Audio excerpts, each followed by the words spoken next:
Hey guys, here's a really good one for you. Operation Paperclip. Project Paperclip redirects here for the Holocaust project. See Paperclip's project. For other users, see Paperclip disambiguation. This article needs additional citations for verification. Kurt H.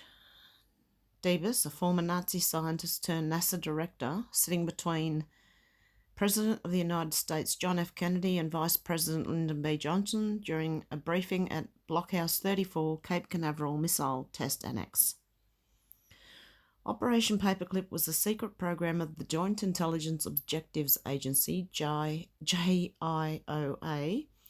largely carried out by special agents of Army CIC, in which more than 1,600 German scientists, engineers, and technicians, such as Werner von Braun and his V-2 rocket team, were taken from Germany to America for US government employment, primarily between 1945 and 1959.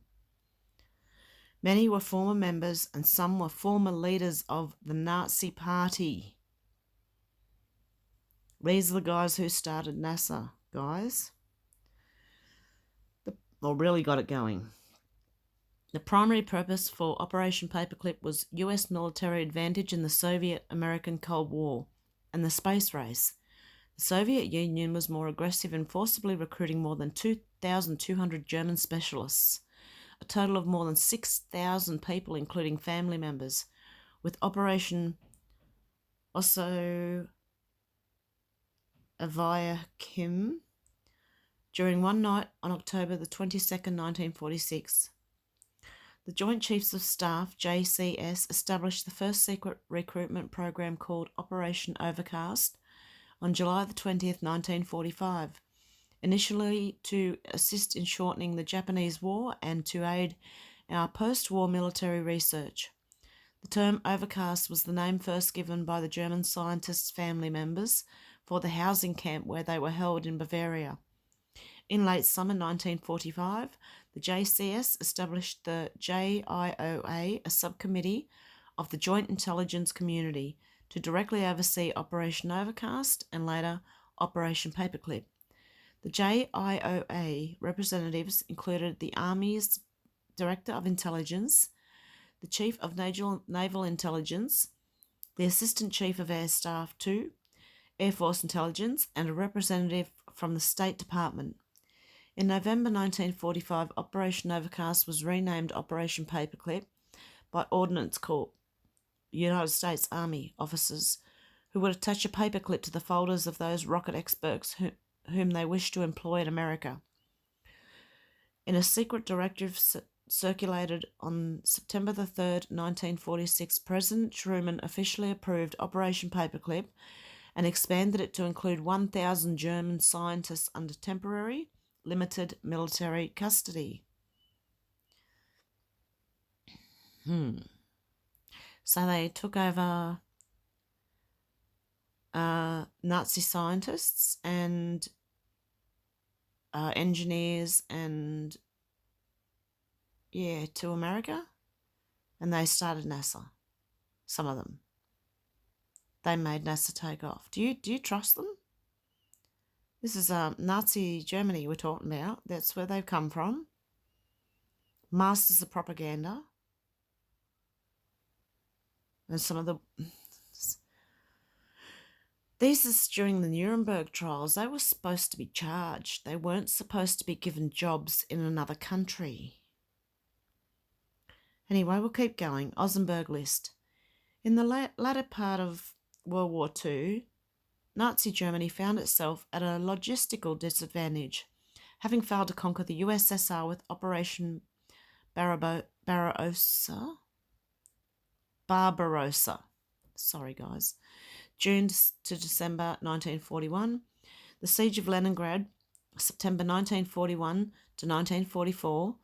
Operation Nordlicht, Northern Light, October 1942, and the Battle of Stalingrad, July 1942 to February 1943. The failed conquest had depleted German resources, and its military-industrial complex was unprepared to defend The Großdeutsches Reich, the Greater German Reich, sorry guys, I shouldn't try to pronounce that, against the Red Army's westward counterattack.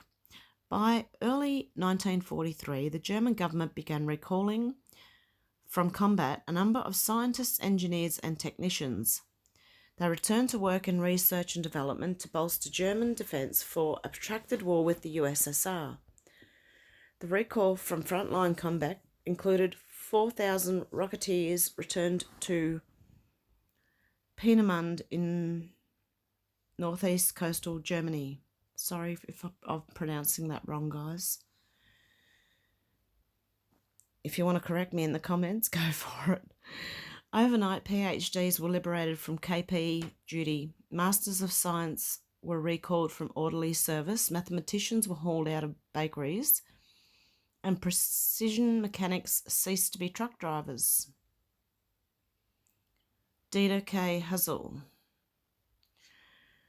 The Nazi government's recall of their now useful intellectuals for scientific work first required identifying and locating the scientists, engineers, and technicians, then asserting their political and ideological reliability. Werner Ozenberg, the engineer-scientist heading the Defence Research Association, recorded the names of the politically cleared men to the Ozenberg list, thus reinstating them to scientific work. In March 1945 at Bonn University, a Polish laboratory technician found pieces of the Ozenberg list stuffed in a toilet. The list subsequently reached MI6, who transmitted it to US intelligence.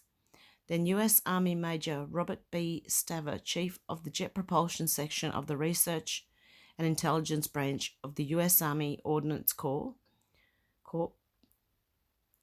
used the Ozenberg list to compile his list of German scientists to be captured and interrogated.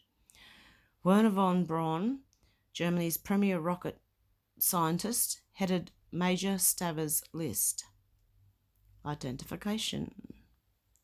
The V-2 rocket launching on the northeast Baltic German coast. In Operation Overcast, Major Staver's original intent was only to interview the scientists, but what he had learnt changed the operation's purpose. On May the 22nd, 1945, he transmitted to the US Pentagon headquarters Colonel Joel Holmes' telegram urging the evacuation of German scientists and their families as most important for the Pacific War effort. Most of the Ozenberg list engineers worked at the Baltic coast, German Army Research Center, Peenemünde, developing the V-2 rocket. After capturing them, the Allies initially housed them and their families in Landshut, Bavaria, in southern Germany. Beginning on July 19, 1945, the USJCS managed the captured ARC rocketeers under Operation Overcast.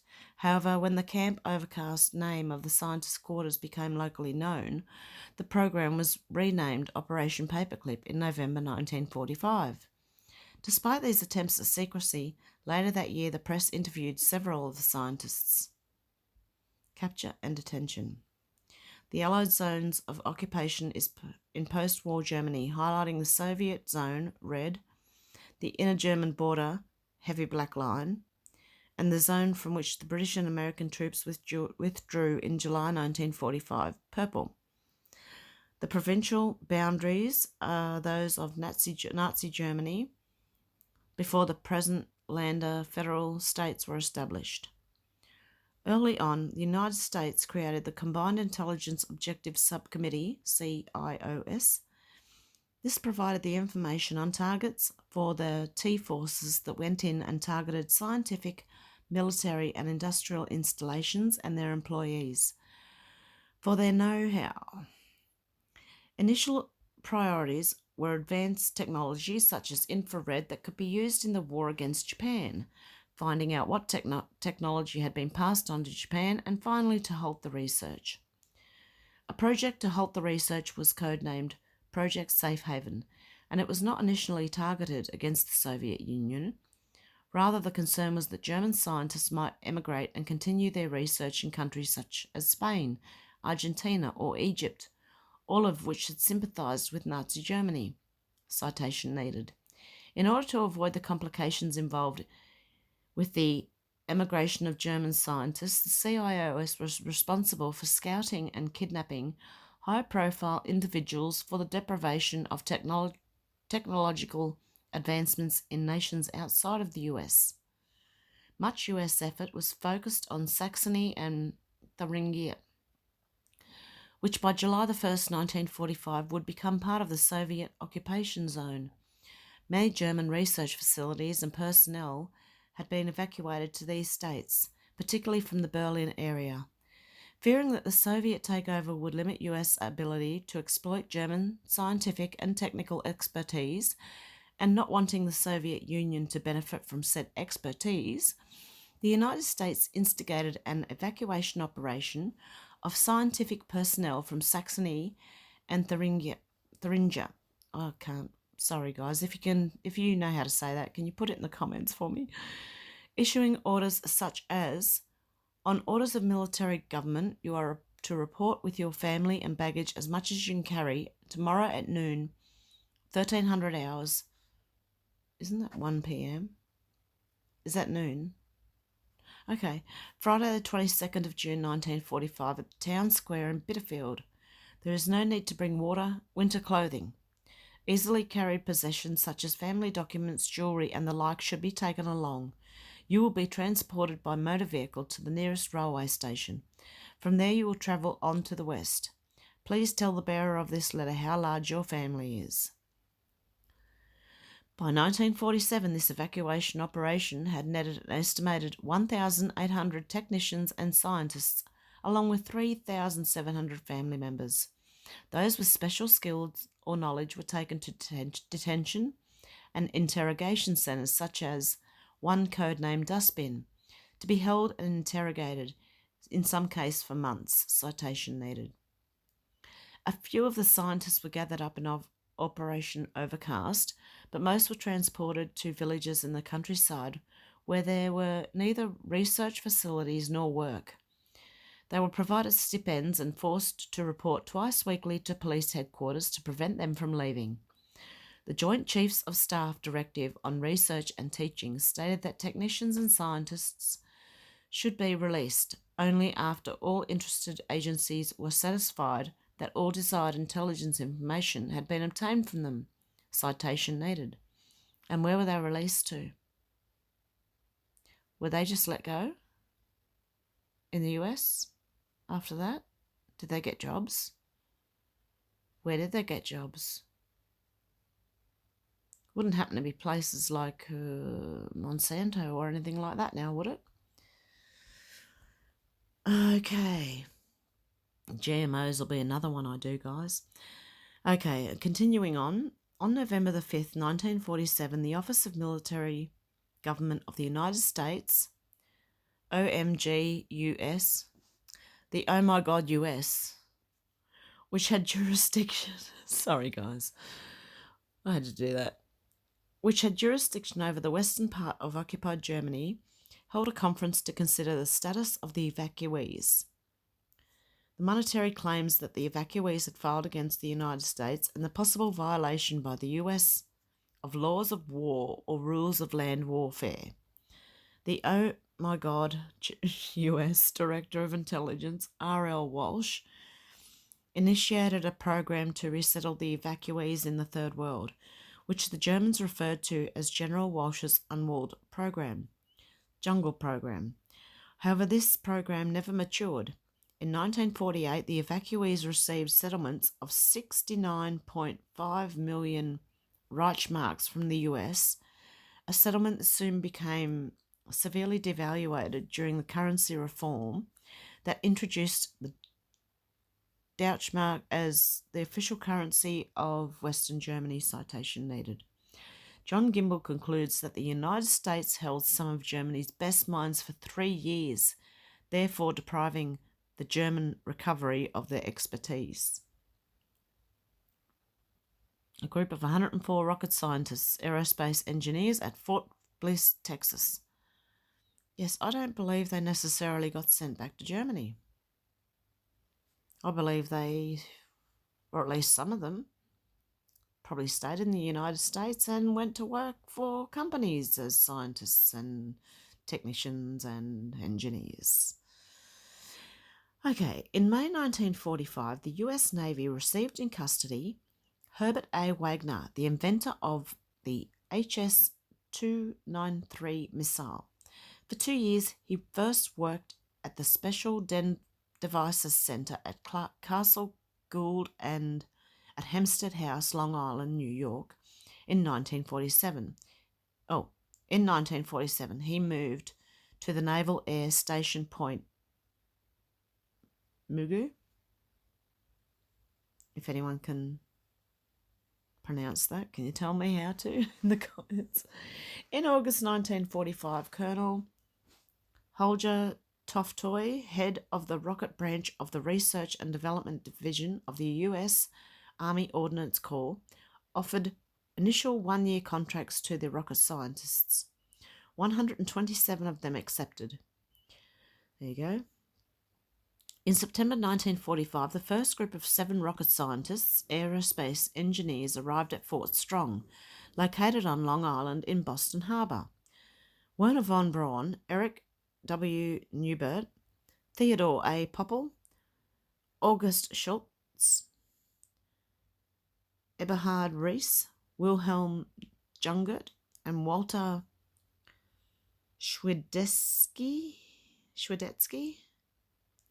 Beginning in late 1945, 3 rocket scientist groups arrived in the United States for duty at Fort Bliss, Texas, and at White Sands Proving Grounds, New Mexico, as War Department special employees.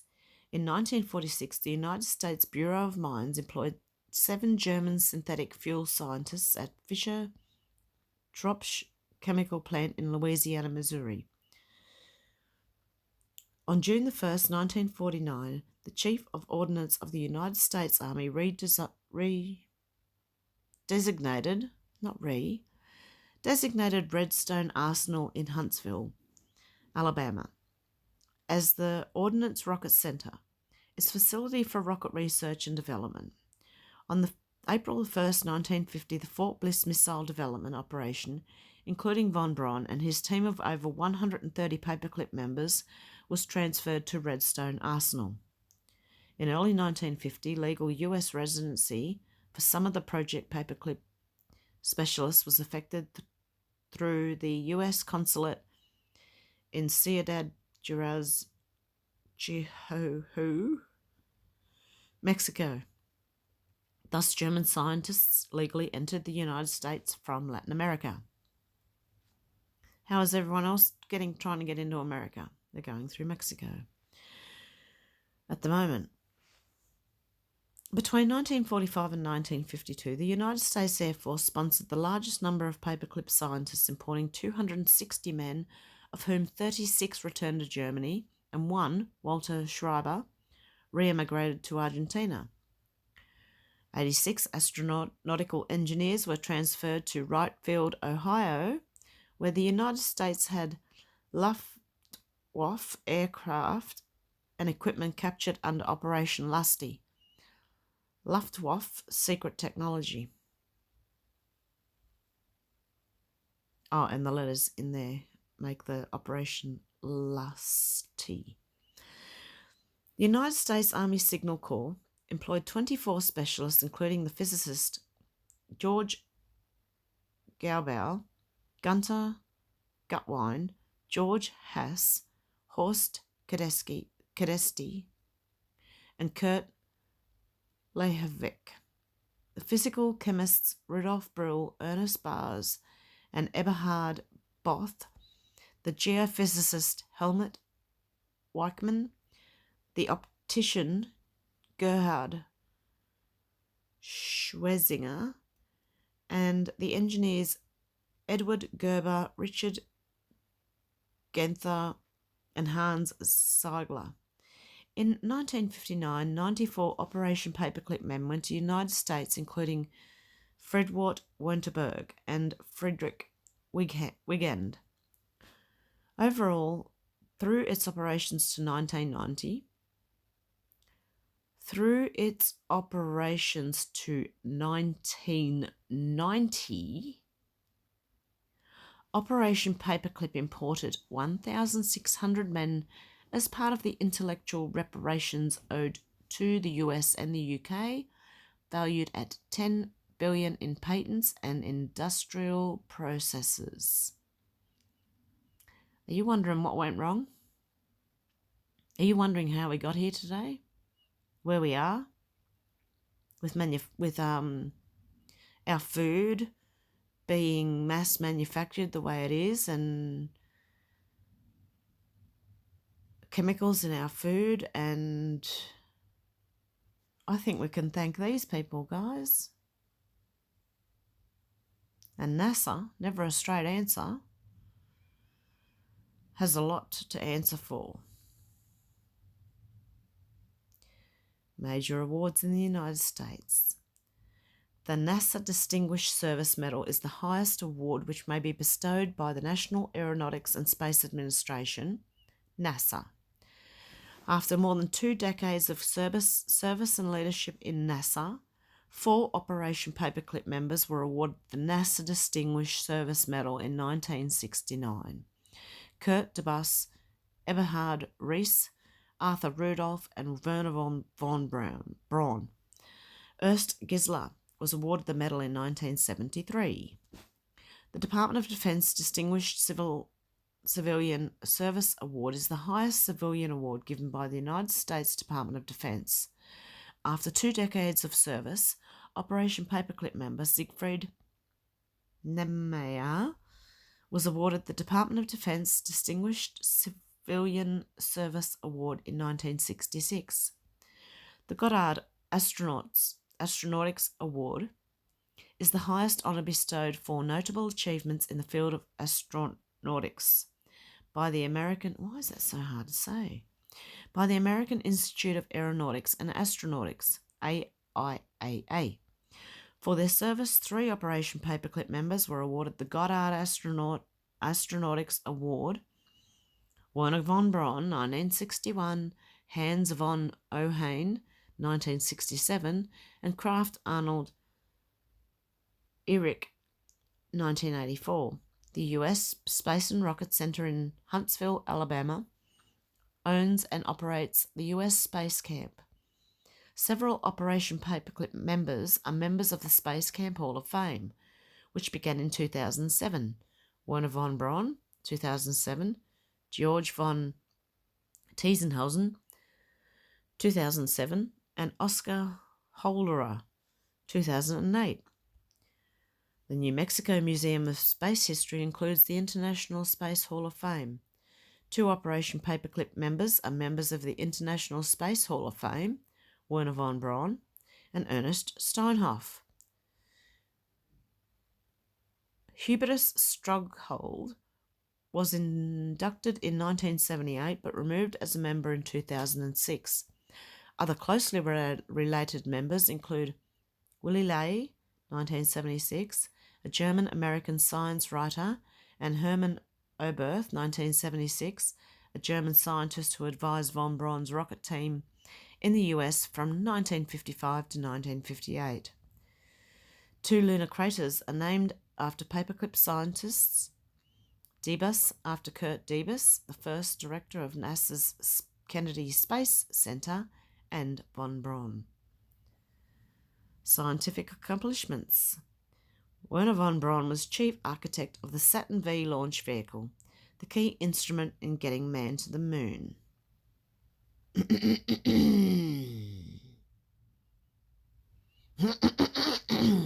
Yeah.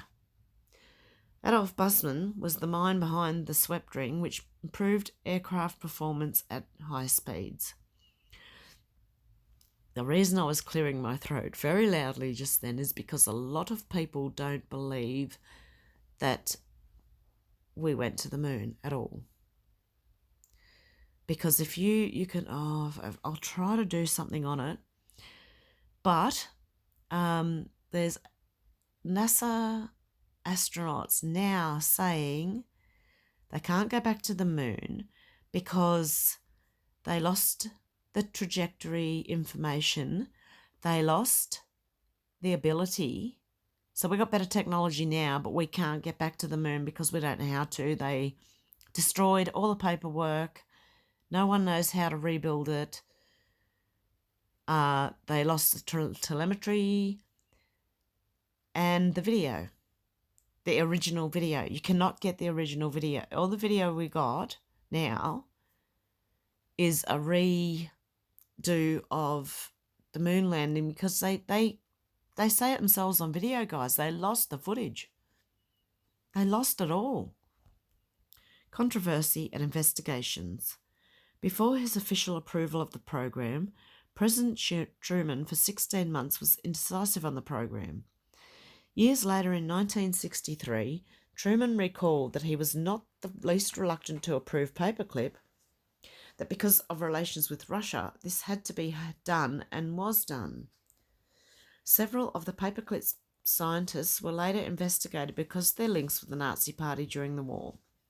Only one paperclip scientist, George Rickey, was formally tried for any crime, and no paperclip scientist was found guilty of any crime in America or Germany.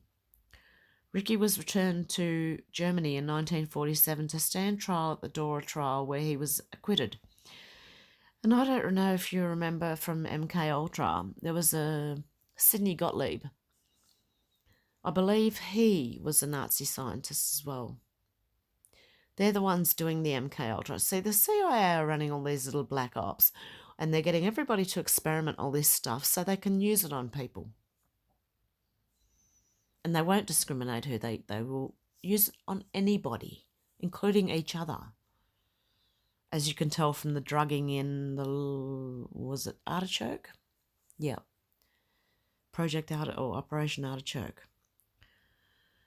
Okay. Where he was acquitted. In 1951, weeks after his US arrival, Walter Schreiber was linked with the Boston Globe to human experiments conducted by Kurt Blohm at Ravensbrück, and he immigrated to Argentina with the aid of the US military. In 1984, Arthur Rudolph, under perceived threat of prosecution relating to his connection as operations director for V-2 missile production, to the use of forced labour from Mittelbau-Dora at the Mittelwerk, renounced his US citizenship and moved to West Germany, which granted him citizenship. For 50 years, from 1963 to 2013, the Strughold Award, named after Hubertus Strughold, the father of space medicine. What is space medicine? For his central role in developing... Okay, I'm going to have to look that up.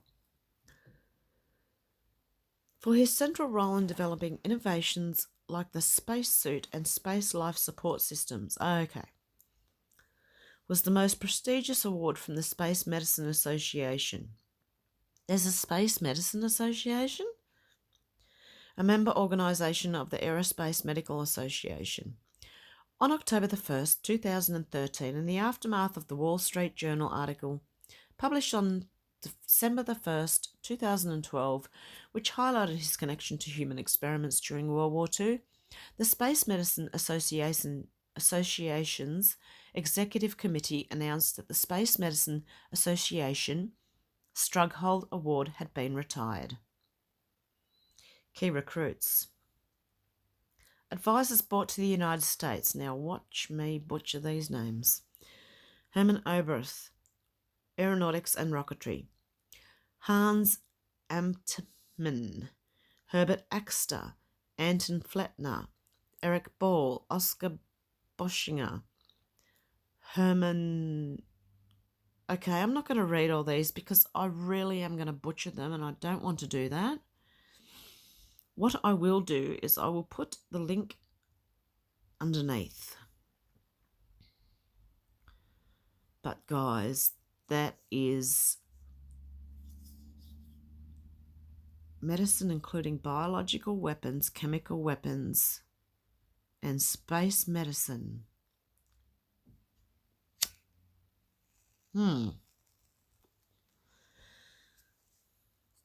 Physics, chemistry and chemical engineering.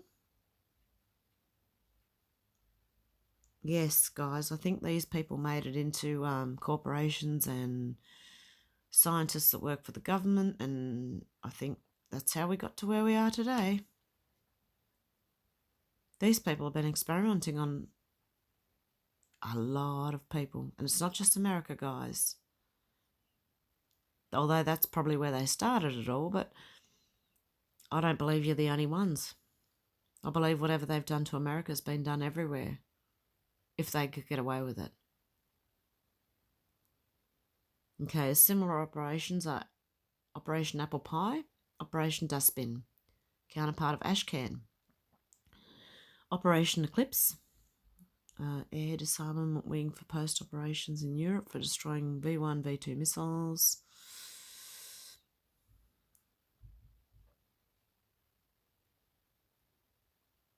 Safe Haven, US project with an eclipse meant to prevent the escape of Nazi scientists from Allied occupied Germany. Well, they escaped pretty well, straight into the US. And I think Russia took a few too.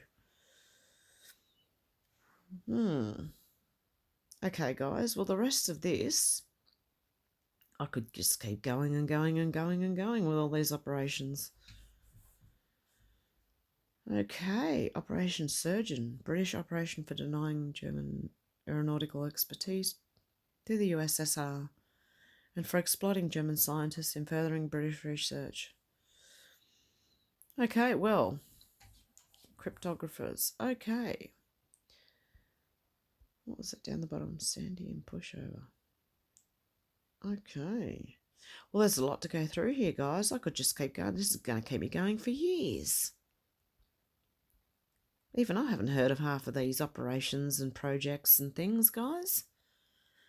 Anyway, I hope this is interesting to you, because if you go through the other ones I've done, like MK Ultra, Operation Artichoke, and all the CIA stuff that I'm going to put into a playlist, all the CIA stuff that they've been up to. And when you start finding out all of this stuff, you start to put the stuff together where when you watch TV, you can see certain things. You can see how they're steering, how things are being steered or aimed, or these guys perfected it, guys. They really did. Anyway, have a good one, guys, and I'll see you soon. Bye.